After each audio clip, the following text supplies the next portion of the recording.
నమస్కారం గురుగారు. శ్రీమాత్రే నమః. శ్రీ గురుభ్యో నమః. గురుగారు, ఒక పదం అయితే రెగ్యులర్గా వింటుంటాం, దరిద్రం దరిద్రం అని చెప్పి.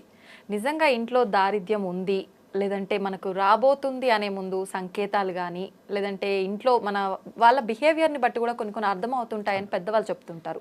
నిజంగా అలా అర్థమవుతుందంటారా? అంటే ప్రపంచంలో ఒక్కొక్క జీవికి ఒక్కొక్క సెన్స్ ఇచ్చారు భగవంతుడు. అవును, 6th సెన్స్ ఇచ్చింది మనిషికే.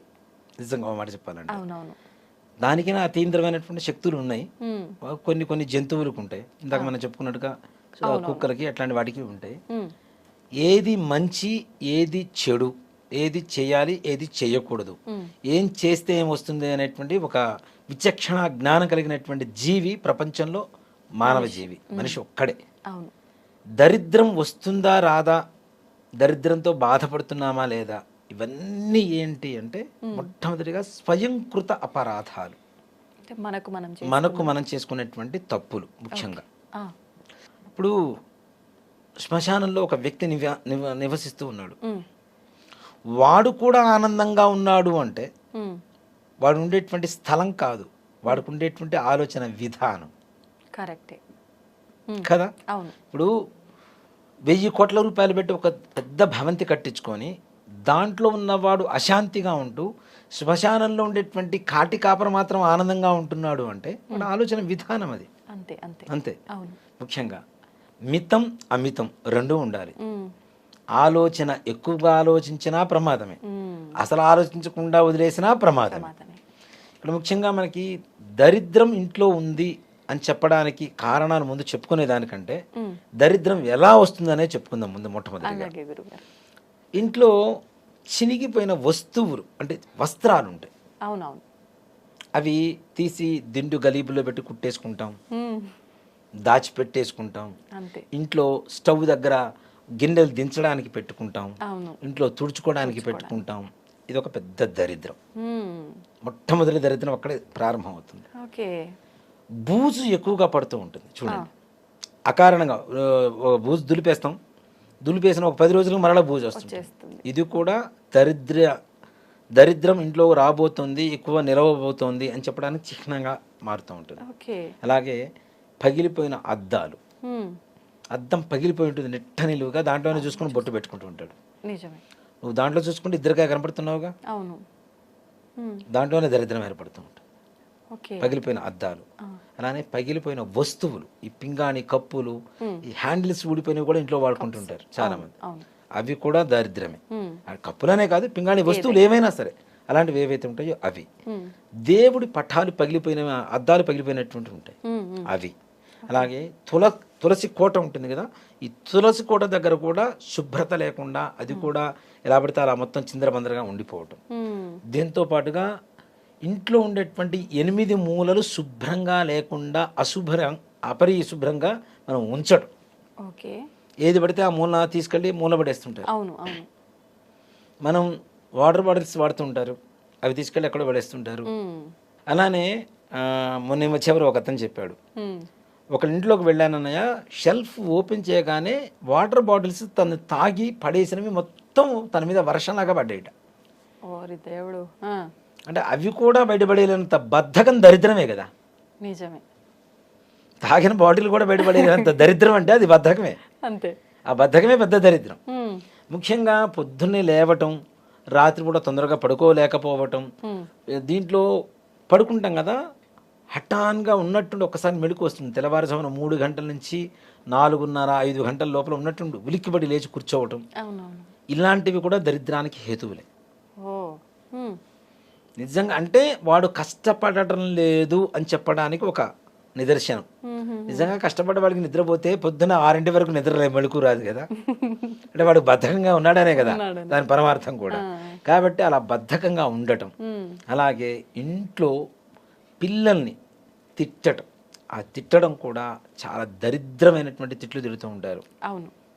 దరిద్రపు వెధవ, నువ్వు చచ్చిపో, నువ్వు చేస్తే దరిద్రం వదిలిపోతుంది.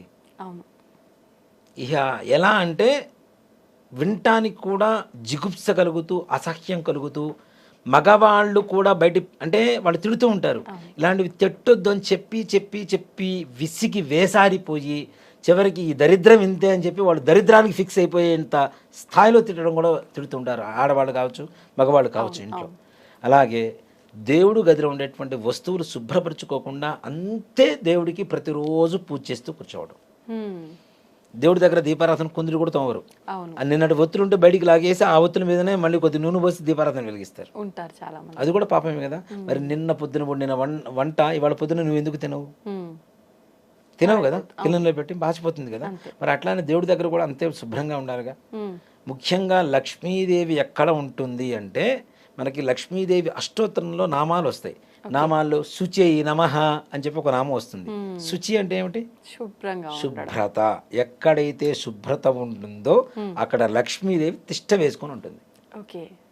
నేను అదే చెప్తా, పరిశుభ్రతలో పరమేశ్వరి కొలువై ఉంటుంది గ్యారంటీ. శుభ్రంగా ఉండకపోతే ఇప్పుడు మనం ఏదైనా పూజ చేసిన వస్తువులైనా ఏవైనా తీసుకెళ్ళి చాలా మంది కూడా ఏం చేస్తూ ఉంటారంటే దీపారాధన కొందరు అన్నం తినేటువంటి కంచాలతో పాటు పడేసి కడిగేస్తుంటారు తర్వాత. అది మహాపాపం కదా. దేవుడి దగ్గర వాడేటువంటి వస్తువులు ఎంగిలవుతూ ఉంటే నువ్వు ఎంగిలి తిన్నావు, చికెన్ తింటావు, మటన్ తింటావు, ఏవేవో తింటావు, ఆ వస్తువులతో పాటు పడేసి తోడుతూ ఉంటే అది కరెక్ట్? అది దేవుడు అంటే మరి నువ్వు నిజంగా అంత పరిశుభ్రంగా ఉన్నవాడివి చికెన్ మరి దేవుడి గూట్లోకి ఎందుకు తీసుకెళ్ళవు? చికెన్ తింటే దేవుడు గుళ్ళోకే వెళ్ళవు, దేవుడు గూట్లోకే వెళ్ళవు, ఎగ్గు తిన్నా లోపలికి వెళ్ళవు. అంత భయం నీ శరీరం మీద ఉన్నప్పుడు వాటి వస్తువుల మీద ఉండాలిగా. అంతే. కాబట్టి ఇలాంటి ఎక్కడైతే అపరిశుభ్రత ఉంటుందో, ఎక్కడైతే బూజు పడుతూ ఉంటుందో, ఎక్కడైతే ఆడవాళ్ళు పిల్లల్ని తిట్టడం కొట్టడం ఇట్లాంటివి ఎక్కువ జరుగుతూ ఉంటాయో, ఎక్కువ ఆడవాళ్ళు సంధ్యావేళలో దువ్వుకుంటూ ఆరు బయట కూర్చోవటం, గడప దగ్గర కూర్చోవటం, గడప మీద కూర్చొని మాట్లాడటం, అలానే గడప మీద కూర్చొని ఎవరన్నా తిట్టడం, పోట్లాడటం, ఇట్లాంటివి ఏవైతే జరుగుతూ ఉంటాయో, ఆడవాళ్ళు నుదుటిన బొట్టు లేకుండా భర్తకి ఎప్పుడు కనబడతారో, చిరిగిన వస్త్రాలు వేసుకొని ఆడవాళ్ళు భార్య భర్తకి ఎప్పుడైతే కనబడుతుందో ఇవన్నీ కూడా దరిద్రానికి హేతువులే. ఓకే, ఇవన్నీ నిత్య జీవితంలో అందరూ చేస్తుంటారు, నిత్యం చేస్తున్నవి. మరి అన్నీ చేస్తూ దరిద్రం పోవట్లేదంటే ఎట్లా పోతుంది? అసలైన దరిద్రాలన్నీ ఇంట్లో ఉన్నాయి. నిజం కదా. నిజంగా ఇంట్లో లక్ష్మీదేవి బాగుండాలి. పొద్దున్నే స్నానం చేసిన తర్వాతనే స్టవ్ ముట్టుకో. అలా చేయరు కదా. రాత్రి వేసుకున్న నైటీ అంతే. ఇప్పుడు ప్రపంచంలో అనకూడదు కానీ ఎన్ని లక్షల రూపాయలు విలువ చేసేటువంటి పట్టు చీరలు కొన్నా అవన్నీ బీరువాలో మూలుగుతుంటాయి. కానీ ఒక 250 రూపాయలు, 400 రూపాయలు, 1000 రూపాయలు పెట్టుకున్న నైటీలు మాత్రం రోజు ధారణ చేస్తూ ఉంటారు. అంతే. చూసేటోళ్ళకి విరక్తి పుడుతుంటుంది. అది ఓ మాట చెప్పాను నిజంగా. అంటే నేను ఓ మాట చెప్తున్నానమ్మా, సంసారపరమైనటువంటి సంతోషాన్ని కానీ దాంపత్య జీవితాన్ని కానీ సరిగా అనుభవించలేకపోవడానికి కారణం కూడా ఈ నైటీలని చెప్తా. ఇవి సృష్టించిన వాడు ఎవడో కానీ ఇంతమంది జీవితాలను వినాశనం చేస్తున్నాడు. ఓకే, నిజంగానే. ఇప్పుడు మగవాళ్ళు ఇంటికి వచ్చేసరికి చక్కగా బొట్టు పెట్టుకొని, పూలు పెట్టుకొని, చీర కట్టుకొని భార్య ఎదురుగా వస్తే ఎంత ఆనందంగా ఉంటుంది. వాడు బయట నుంచి వాళ్ళ బాసు కష్టపెట్టింది, వాడు పడ్డ కష్టము అన్నీ 10 మైళ్ళు నడుచుకుంటూ వచ్చినటువంటి కష్టం కూడా మర్చిపోయేంత ఆనందం ఆడవాళ్ళ ముఖంలో మాత్రమే ఉంటుంది. ఆవిడే గృహలక్ష్మి. గృహలక్ష్మే సరిగా లేకపోతే గృహం ఎక్కడ ఉంటుంది? గృహంలో లక్ష్మీదేవి ఎక్కడ ఉంటుంది కదా. కాబట్టి ఇలాంటివి వాతావరణాలన్నీ కూడా మనం అవాయిడ్ చేస్తూ ఉండాలి తప్పనిసరిగా.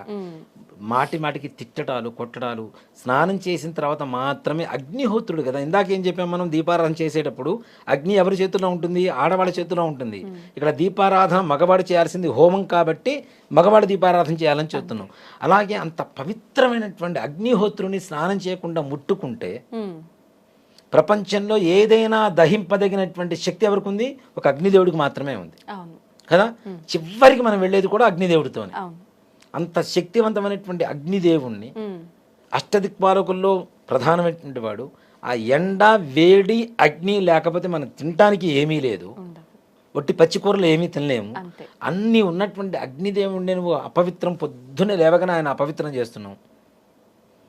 ఇంకోటి కూడా, రాత్రిపూట గిన్నెలు మొత్తం ఆ షింక్లో పడేస్తారు తినేసి, పొద్దున్నే లేచి కడుగుతానని. పెద్ద దరిద్రం అక్కడి నుంచి స్టార్ట్ అవుతుంది.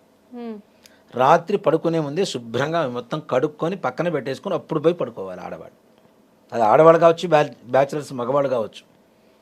ఓకే. ఇవన్నీ కూడా బద్ధకానికి సంబంధించినవి నేను చదువుతున్నవన్నీ కూడా మొత్తం టోటల్గా అక్కడికే వస్తుంది, బద్ధకం దగ్గరికే వస్తుంది అంతే కదా. అవును. ఇవన్నీ ఎప్పుడైతే అవాయిడ్ చేయగలుగుతున్నామో, స్నానం చేసేంత ఓపిక లేకుండా ముందు పోయి స్టవ్ వెలిగించేసి కాఫీ పెట్టుకొని బెడ్ కాఫీ బ్రష్ కూడా చేసుకుండా బెడ్ కాఫీ ఇప్పుడు తాగుతున్నాము, అది కూడా బద్ధకమే. నీకు బద్ధకం పోవడం కోసం బెడ్ కాఫీ తాగుతున్నావు. కొంచెం హుషారుగా ఉండి స్నానం చేసి పోయి చక్కగా స్టవ్ వెలిగిస్తే ఎంత బాగుంటుంది. అందుకనే ఆడవాళ్ళు వంట చేసిన తర్వాత ఇంట్లో స్టవ్ మీద స్నానం చేసి చేయాలని అందుకనే చెప్తున్నా. దీంట్లో ఆరోగ్య సూత్రం కూడా ఉంది. రాత్రిపూట పడుకుంటారు, బెడ్ మీద ఉంటారు, భార్యాభర్తలు వేరే విధంగా ఉన్నప్పుడు ఏవైతే వీళ్ళ వంటి మీద ఉన్నటువంటి క్రిమికీటకాలు ఏవైతే ఉంటాయో వీళ్ళు పోయి డైరెక్ట్ పొయ్యి వెలిగించడం ద్వారా దాని మీద వండేటువంటి వాటిల్లో కూడా ఈ క్రిమికీటకాదుల ఇన్ఫెక్షన్ అవి లోపల పడిపోయి అవి తాగడం ద్వారా తినడం ద్వారా హెల్త్ ప్రాబ్లమ్స్ వస్తాయని ఒక సైన్స్ చెప్తోంది. కాబట్టి అందుకనే స్నానం చేయమని చెప్తున్నారు. అలా కాకుండా ఇప్పుడు ఆడవాళ్ళు వంట చేసిన తర్వాత 2 మెతుకులు అన్నం వండిన తర్వాత గ్యాస్ స్టవ్ కావచ్చు, కుంపటి కావచ్చు, కట్టెల పొయ్యి కావచ్చు, 2 మెతుకులు కొద్దిగా గిన్నె మీద నెయ్యి వేయండి. ఆ నెయ్యి వేసిన భాగంలోంచి కొద్దిగా 2 మెతుకులు తీసుకొని అగ్నిదేవుడికి ఇస్తే ఆ ఇంట్లో 1,00,000 మంది వచ్చినా అన్నానికి లోటు ఉండదని ఖచ్చితంగా చెప్తాను. అగ్నిదేవుడికి ఆహుతి ఇవ్వడం ద్వారా, అన్న ఆహుతి ఇవ్వడం ద్వారా ఆ ఇంట్లో కొన్ని కోట్ల మంది వచ్చినా సరే అన్నానికి లేదు అనేటువంటి శబ్దం లేకుండా అందరికీ అన్నపూర్ణాదేవి పరిపూర్ణమైనటువంటి అనుగ్రహం కలుగజేస్తుంది. అది ఒక పెద్ద యాగం. ఒక మాట చెప్పాలంటే నిత్యం ఒక యాగం చేసినట్టే ఆడవాళ్ళు. వంట అంటేనే యాగం.